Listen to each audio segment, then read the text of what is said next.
वो महान वैज्ञानिक जिसको झूठे जासूसी के आरोप में देशभक्ति से देशद्रोही बना दिया था। नंबी नारायण जिन्होंने अपने जीवन में काफ़ी कुछ झेला है, इन पर देशद्रोही का आरोप भी लगाया गया था। तो आज के इस वीडियो में हम उनके जीवन के महत्वपूर्ण पहलू और इतिहास के बारे में जानेंगे। तो वीडियो को अंत तक ज़रूर देखें और ऐसे इंटरेस्टिंग वीडियोस देखने के लिए हमारे चैनल को सब्सक्राइब करें। सबसे पहले नंबी नारायण जी ने भारत में लिक्विड तरल ईंधन की स्पेस रॉकेट टेक्नोलॉजी लाने की शुरुआत की थी। वो भारत में ही क्रायोजेनिक इंजन को बनाने की टेक्नोलॉजी पर काम कर रहे थे। उस समय यह टेक्नोलॉजी कुछ चंद देशों के पास थी और इसके लिए भारत को करोड़ों रुपए दूसरे देशों को देना पड़ता था।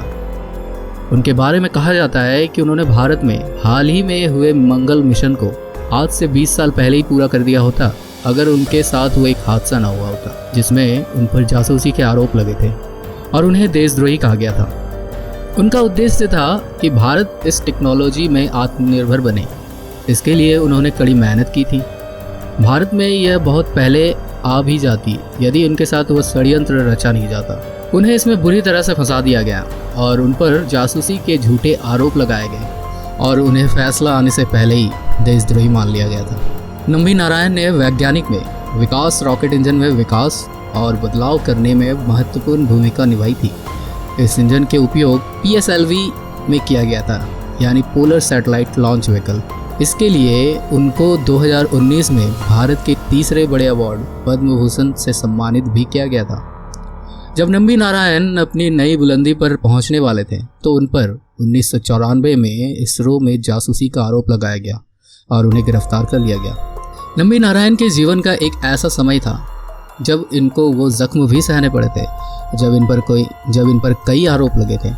यह वाक्य है साल 1994 का, जब नारायणन पर दो कथित अधिकारी कार्य ने कथित आरोप लगाए थे। उनके नाम मरियम रशीद और फौजिया हसन था। इन दोनों ने नंबी नारायण पर रॉकेट व उपग्रह से संबंधित गोपनीय जानकारी भारत के बाहर भेजने का आरोप लगा था। जिस लॉन्च के कारण आरोप लगा था उसको उड़ान परीक्षण डेटा के नाम से जाना जाता है। इस स्थिति में उन पर कई मानसिक यातनाएं दी गई थी। नंबी नारायणन पर जो भी आरोप लगे थे वो CBI की जांच में झूठे पाए गए थे। CBI ने अपनी जांच में बताया था कि भारत की स्पेस एजेंसी के प्रोग्राम को नष्ट करने के लिए उन्हें झूठे आरोपों में फंसाया गया था।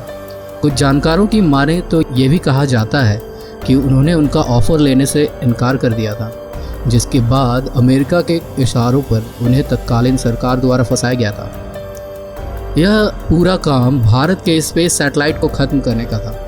अमेरिका को इस बात का डर था कि कहीं भारत स्पेस के क्षेत्र में आत्मनिर्भर न बन जाए, जिस वजह से उन पर यह आरोप लगाए गए थे। इन पर रॉकेटरी द नंबी इफेक्ट नाम की एक मूवी भी बनी है जो हाल ही में रिलीज हो गया है। इस मूवी में इनका मुख्य किरदार R माधवन द्वारा निभाया गया है, जिसमें दिखाया गया है कि इनको अमेरिका की स्पेस एजेंसी नासा से भी ऑफर आया था। मूवी में ये भी बताया गया है कि उन पर जो आरोप लगे थे उनको बर्बाद करने के लिए लगे थे, क्योंकि वो देश के लिए कुछ अच्छा करना चाहते थे।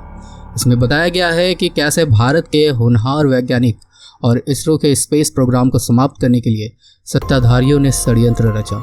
कहते हैं सत्ता की ताकत से कोई कुछ भी कर सकता है, फिर चाहे देश को बर्बाद करना हो या बनाना। ऐसे में सत्ता के सत्ताधारी ही उनको गलत आरोपों में फंसाया जा रहा था। साल 1996 में केरल की कोर्ट ने उन्हें निर्दोष साबित कर दिया और इस केस से जुड़े सभी आरोपियों को निर्दोष ठहराया और उन्हें जेल से रिहा कर दिया। उनकी रिहाई के बाद केरल की सरकार ने उनकी जांच एक बार और करने की अपील की, परंतु भारत की सर्वोच्च कोर्ट ने उनके इस जांच को करने की अपील को खारिज कर दिया। एस नंबी नारायण की पत्नी का नाम मीना नंबी नारायणन था।